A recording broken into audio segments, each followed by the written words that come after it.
नमस्कार। तो लोकसभा चुनाव के 6 चरण समाप्त हो चुके हैं, सिर्फ एक चरण बच रहा है, 7वां चरण, जिसके बाद सीधा 4 जून को रिजल्ट आने वाला है।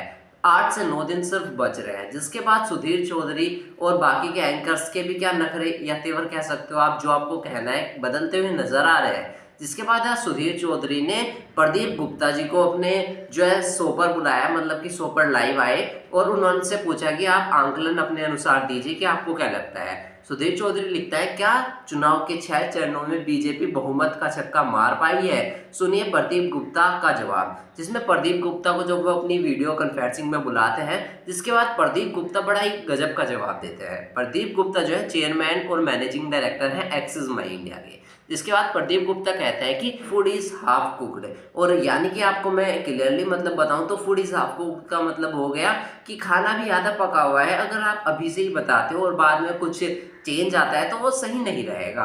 तो इस कारण प्रदीप गुप्ता तब तो कहते हैं अभी तो मैं आपको आंकलन नहीं देता, लेकिन ठीक कहता हूँ मैं कि 4 जून को जब रिजल्ट आ जाएगा उसका मैं एक एक पॉइंट ऑफ फैक्टर बताऊंगा कि किस लिए जीती, कहाँ से ज़्यादा वोट मिले, किस लिए वोट मिले, किस समुदाय से ज़्यादा वोट मिले, इस तरीके से बताऊंगा। और जिसके बाद प्रदीप गुप्ता ये भी कहते हैं कि इस समय जो है माहौल टक्कर का है। एक तरीके से किसी जगह पर देखा जाए तो किसी की सरकार बहुत आगे चल रही है, तो किसी जगह पर किसी की सरकार बहुत आगे चल रही है, और कहीं पर देखा जाए तो कांटे की टक्कर है, बीच में मामला चल रहा है। इस कारण जो ये मैं पहले से बताता आ रहा हूँ, जो इस बार का लोकसभा चुनाव है ना, बड़ा कंफ्यूजिंग लोकसभा चुनाव है। और सुधीर चौधरी ने स्टार्टिंग में ये भी बात कही थी कि जब चुनाव शुरू हुआ था ना, ये 2024 का लोकसभा चुनाव बड़ा ही शांत के माहौल से शुरू हुआ था। मतलब कुछ ऐसी भनक ही नहीं लग रही थी कि भाई लोकसभा चुनाव चल रहा है। नहीं तो आपको 2019 का बताओ तो काफी यार जोर शोर सा था कि यार लोकसभा चुनाव चल रहा है, लेकिन वही जोर शोर अब फिर दिखता मिल रहा है।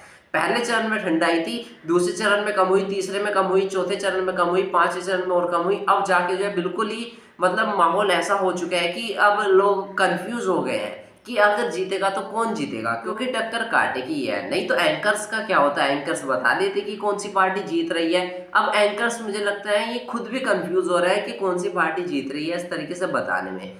हालांकि ज्यादा समय नहीं रहा है, काफी कम दिन बचे हैं 4 जून को रिजल्ट आने के बारे में। जिसके बाद आपने भी देखा होगा कई सारे भाषण इस समय प्रधानमंत्री मोदी जी के भी वायरल हुए, जिनमें प्रधानमंत्री मोदी ने विपक्ष के बारे में अलग अलग बातचीत भी कही। और विपक्ष भी भाई इस समय शांत नहीं है, विपक्ष भी जो है अपनी पूरी कोशिश कर रहा है कैसे मतलब ज़्यादा से ज़्यादा सीट पाई जाए। बाकी का मैं आपको बताऊं तो 7वें चरण में लगभग 1 जून को 7वां चरण होना है, और 7वें चरण का बहुत महत्वपूर्ण रोल भी बैठेगा लोकसभा चुनाव में किसी पार्टी को जिताने के लिए। अभी मैं आपको बताऊं तो एक तरीके से आप अंदाजा भी लगा सकते हो भाई कि 6 चरण में ना आधा आधा मामला भी हो सकता है। ये मैं अपना थोड़ा अंदाजा बता रहा हूँ कि भाई आधा आधा मामला भी हो सकता है अभी, कि इस आधे इन पर जो ये 7वां चरण होगा ये कांटे की टक्कर देगा कि आखिर बहुमत किसको मिलनी है। हालांकि मैं कंफर्म नहीं कहता, मैं एक तरीके से अंदाजा ही लगा रहा हूँ, ये अंदाजा आप भी महसूस कर सकते हो। इस बारे में आप क्या कहना चाहेंगे, अपनी राय हमारे साथ कमेंट के माध्यम से जरूर शेयर करें, और वीडियो को लाइक करके चैनल को भी सब्सक्राइब जरूर कर दीजिए।